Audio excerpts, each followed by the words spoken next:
Hello, Tigers. Roger here. How have you been since we last saw each other? I know that all zones feelings are okay, but lately I've had a hard time getting back into the green zone, where I am my best self. Maybe it's just me, but I've been in the yellow and red zone a lot lately. I am frustrated by my humans always being in my space. I'm frustrated by how much there is to do, but how I don't feel like doing all of my important jobs like hiding my chew toy, finding my chew toy, playing with my chew toy, and then hiding my chew toy, finding my chew toy, and then playing with my chew toy. You get the idea. And when I get frustrated and angry, I have a confession to make. When I am in the yellow or red zones, I am not my best dog self. For reals, you guys. When I'm not my best self, sometimes I do things that I'm not proud of. I sometimes forget all of my coping skills, and I let these feelings out on others. I might tease my dog brother Mojo by taking his favorite spot by the window, especially when I know it might make him sad. I sometimes steal food from my humans when they aren't looking, especially when I know that it will make them mad. I even chase my squirrel friends, especially when I know that it will make them scared. It's like I want to pass on my bad mood. It's like I want others to feel as badly as I do. And then, when I'm done letting these feelings out in hurtful ways, I realize I don't actually feel better. I realize that I might even feel a little worse. And then, these yellow and red zones are actually bigger. What is that about? But guess what does make things better? Guess what makes me back to my best dog self? Apologizing and making it right. I have learned to use words to apologize and actions to make things right. There are 4 parts to an apology. First, I say, I'm sorry, squirrel friend, for chasing you all the way across the yard and up that tree. And trust me, I mean it when I say, I'm sorry, squirrel. Second, take responsibility. That's a big one. Even dogs have to own up and notice how their behavior hurts others. Hey, squirrel, I know you felt scared and tired and confused when I chased you across the yard and up the tree. Third, if I say I'm sorry for chasing my squirrel friend, but then I turn around and I chase my squirrel friend again, that would be nuts. So I have to tell my squirrel friend, next time I am in the yellow or red zone, I won't let it out by chasing you across the yard and up the tree. And the 4th part, I have to ask my squirrel friend, will you forgive me? Sometimes my squirrel friends need a little time before they are ready to accept my apology. And that's okay. I can't make someone accept my apology. I can only offer my apology, and I can change my behavior. Then I have to make it right by being my best self so that I can be a good friend. It's not easy, but it is worth it to have my family trust me, to have my friends want to play with me, and to be in charge of how my zone's feelings come out of me onto others. Remember, we can handle rough stuff, and we can make things right to be our best selves. See you next week. Hello, Tigers. Thanks for coming back to Counselor Time. I like how honest Roger was about passing on his bad mood to others. I think I've done that sometimes too.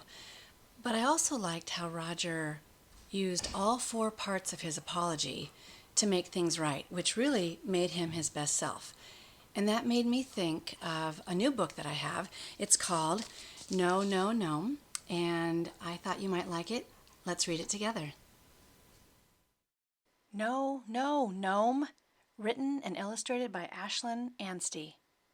It's almost harvest day at Green Thumb Elementary. Everyone is excited, especially Gnome. The students at Green Thumb Elementary had been working hard on their garden all year long. Finally, it was almost ready to harvest. Everyone was excited, especially Gnome. As the students headed outside, Mr. Waters assigned each of them a task. The kids quickly got to work. At first, Gnome was helpful, but then...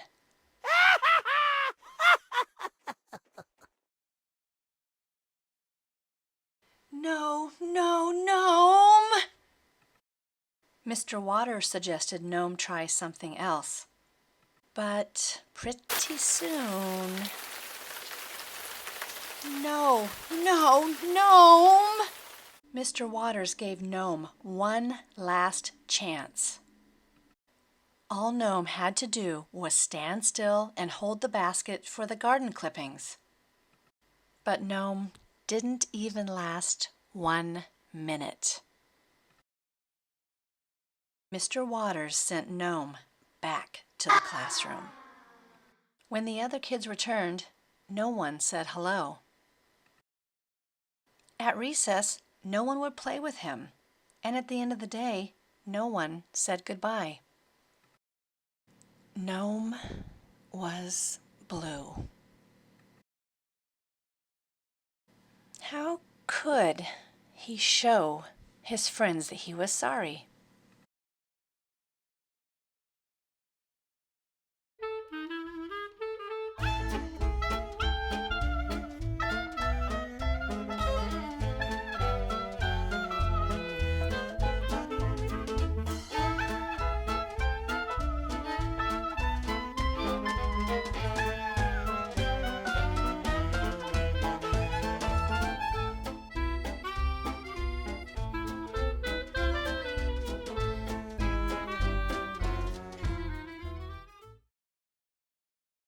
The next day, Gnome could not wait to get back to the garden. The other kids were dreading it. But when they went outside, oh, Gnome!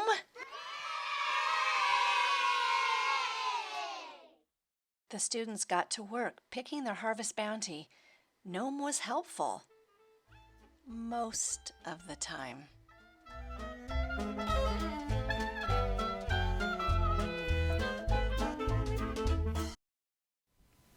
I like that story.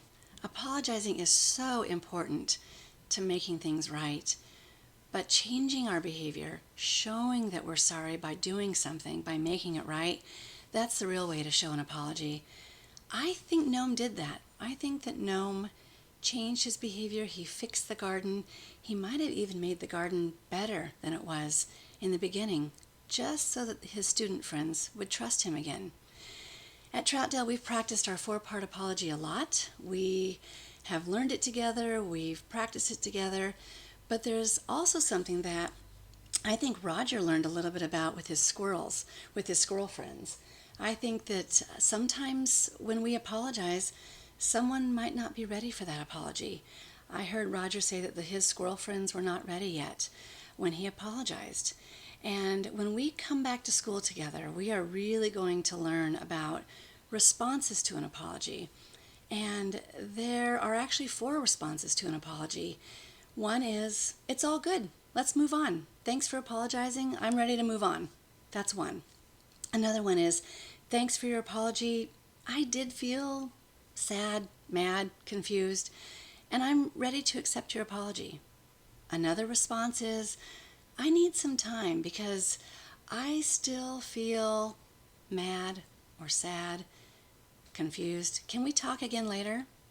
And a 4th response could be, thanks for your apology. I'm not ready right now. And leave it at that. And there are actually 3 apology facts that we're going to learn when we're back to school together. One is, an apology has no expectation. If you apologize, you have to leave it at that. We cannot expect someone to have a certain response or to accept that apology. Another apology fact is, an apology does not end a conversation. It actually begins a new one. Maybe it's a new place for friends to move on. And finally, an apology is a chance to move forward with the expectation, because behavior will be changed, that things will be better. I like those facts. I'm going to work on being my best self. I hope you will too. See you next week.